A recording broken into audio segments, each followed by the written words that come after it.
DM SP ने उनको भी जेल भेज दिया। और वकीलों की बैठक बुलाई डीएम ने और कहा हृदय नारायण को जानते हो कि वो कुख्यात नेता हैं, तो उनकी जमानत कोई नहीं कराएगा। तो जब ये पता लगा तो फिर हमने वहीं से कानून की किताबें मंगाई जेल के भीतर। जेल के भीतर। और मैंने कोर्ट से कहा कि हम अपना मुकदमा खुद लड़ेंगे, वो शासन हमको वकील नहीं दे रहा है। तो हमने अपना मुकदमा बहस की और केस ख़त्म हो गया। करीब 10 महीने बाद 10 महीने जेल में रहने के बाद केस ख़त्म हो गया। तो मैं गेट से निकल रहा था, तो वही जेल के गेटे पर फिर पकड़ लिया गया मुझे। 10 महीने बाद फिर पकड़ लिया गया? हाँ। मतलब वही 5 मिनट मानिए कि जेल से निकले, गाड़ी में उन्होंने बैठाया। गाड़ी हमारी दूर लगी थी, उन्होंने पुलिस की गाड़ी लगा रखी थी जेल के गेट के ऊपर। तो जैसे हम निकले वैसे हमको दबोच लिया गया और फिर दोबारा मीसा लगा दिया गया। मतलब इतना खतरा था आपसे? हाँ। फिर जब ये रिजल्ट आ गया है ना, कांग्रेस सभी पूरा उत्तर प्रदेश सीटें हार गई, इंदिरा गांधी जी हार गई, तो उस रात घोषणा हुई कि सवेरे छोड़ा जाएगा, सवेरे छूटे। मतलब चुनाव का रिजल्ट आने के बाद? हाँ, चुनाव का रिजल्ट आया है रात के 3 बजे, गिनती चल रही होगी। तो ये तो एक किस्सा है जो हमने कई अखबारों में लिखा, आपकी बार कई अखबारों में छपा भी था। उसमें बहुत छपा, कई मैगजीन्स में छपा था। जिस रात गिनती हो रही थी वोटों की, तो हम लोग तो जेल में बंद थे, तो बड़े उत्साहित थे कि गिनती क्या, जिज्ञासा बहुत गहरी थी।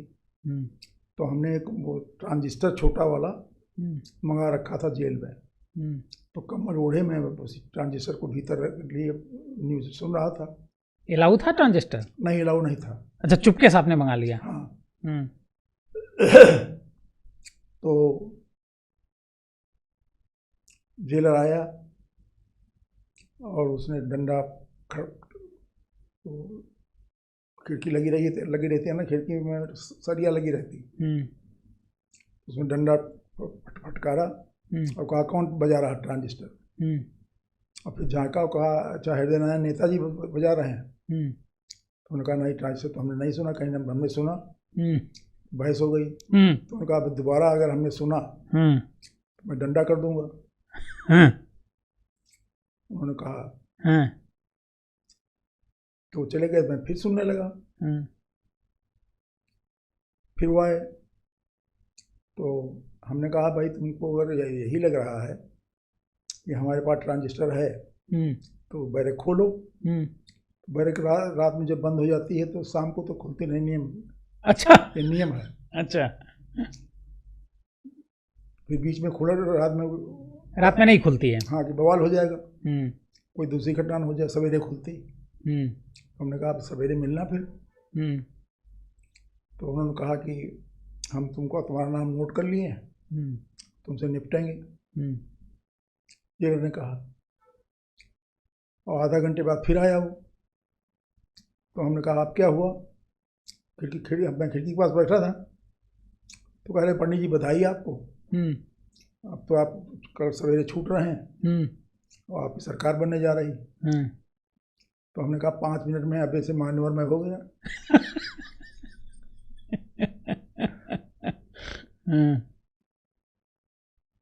तो ऐसा अनुभव आया मेरा जेल का।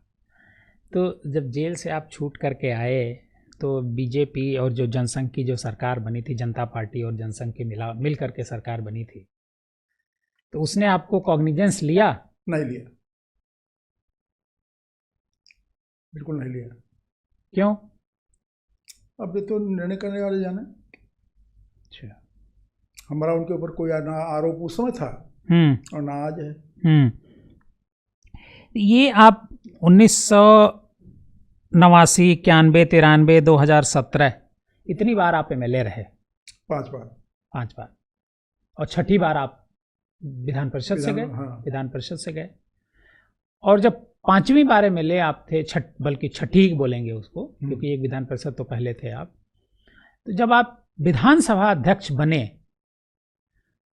तो विधानसभा में कोई बदलाव लाने की कोशिश, चूंकि आप, मुझे लगता है विधानसभा अध्यक्ष का पद बड़ा विद्वान लोगों का पद होता है, उसमें ऐसे लोग लाए जाते हैं, रखे जाते हैं कि जो पहली बात तो कानून के जानकार हों, संसदीय कार्य के जानकार हों। आप संसदीय मंत्री पहले भी रह चुके थे, तो कोई ऐसा विधानसभा में कार्य जो एकदम उल्लेखनीय रहा हो?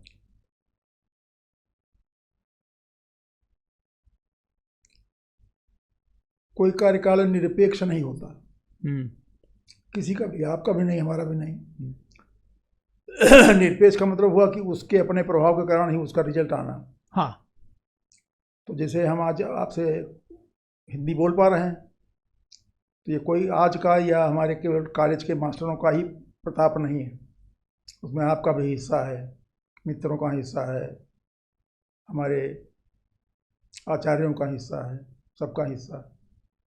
विधानसभा में जो प्रमुख समस्या रही और जो आज भी है, केवल यूपी में नहीं पूरे देश में, तो समस्या है सदन के कार्य दिवस कम होने की, सदन में उत्पात होने की, सदन में बवाल होने की। ये समस्या एक बड़ी समस्या है देश की विधायिका के सामने।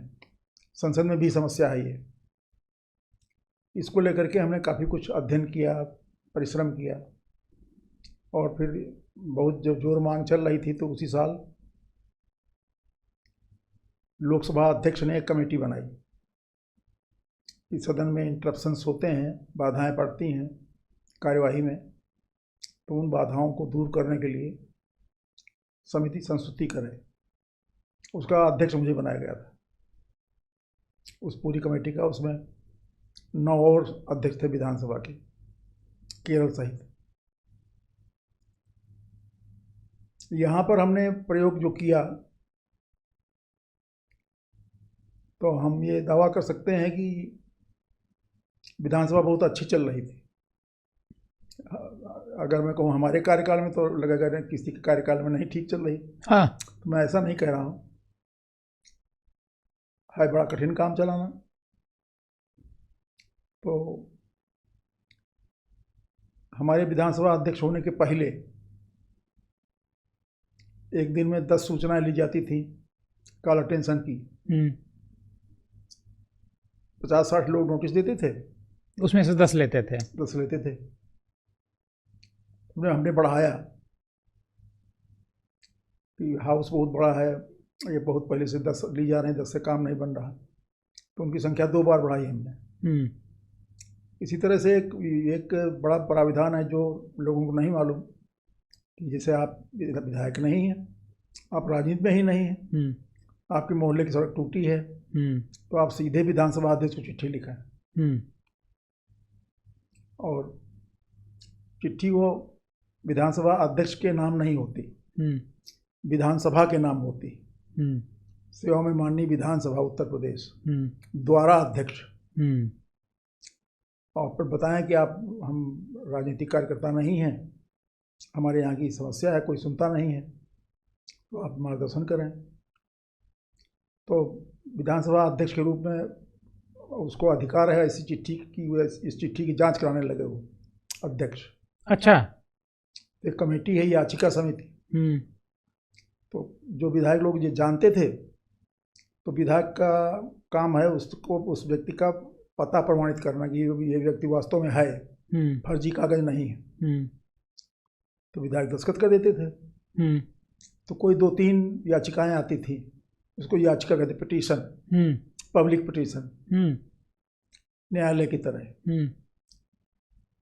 तो उसका हमने सुदृढ़ीकरण किया और उसकी संख्या बढ़ाई, और हमारे कार्यकाल में वो संख्या निश्चित कर दी गई कि जितने विधायक चाहें पब्लिक ग्रीवांस देना।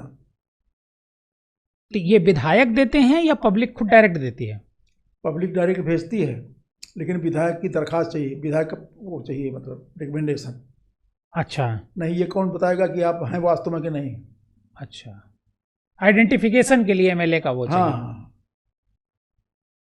और फिर एमएलए से कहा जाता है कि वो जांच पड़ताल हो जाती है कि ये दरखास्त सही है, इसमें जो बिंदु उठाए गए हैं वो सही हैं, और बिंदु जो उठा जाए वो एक ही विभाग से संबंधित हो, ये शर्त है। अच्छा, आपकी दरखास्त में ये ना लिखा हो कि तो खर्चा लगा दीजिए और यहाँ पुलिस नहीं आती, उसकी व्यवस्था कर दीजिए, तो दो विभाग हो गए ना। किसी एक विभाग की समस्या हो तो वो विधानसभा में फिर वो विधायक बताता है कि मैं अध्यक्ष की अनुमति से श्री देवकीनंदन जी की याचिका सदन में उपस्थित कर रहा हूँ।